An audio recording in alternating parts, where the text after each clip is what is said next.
讲到碰柑，台南白河南寮所出产的上出名。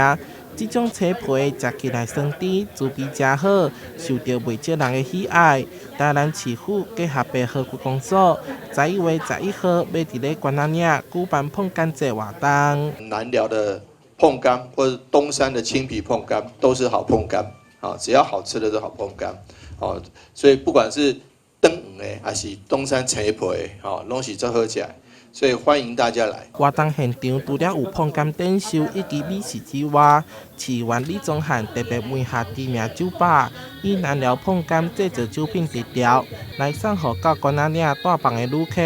将温泉、农产甲府城酒吧文化结合，要造予旅客足甘心的回忆。关子岭要把它延续更长的生命力，甚至让它不只是在冬天有这样子的活力，让夏天、春天大家都喜欢来关子岭，就要透过用这种1+1大于2的方式，然后不仅是碰柑鲜果可以吃，而且它还可以做成果露，或是做成这个餐酒调成鸡尾酒，这是非常合适的一个新的吃法。目前也正是关仔岭温泉美食节期间，市长黄伟綽推荐游客中昼先食翁仔鸡，下晡搁到南寮买碰柑，暗时参加关仔岭足甘心活动。区公所同时也推出3条爬山路线，欢迎大家来佚佗。台南新闻生活采访报道。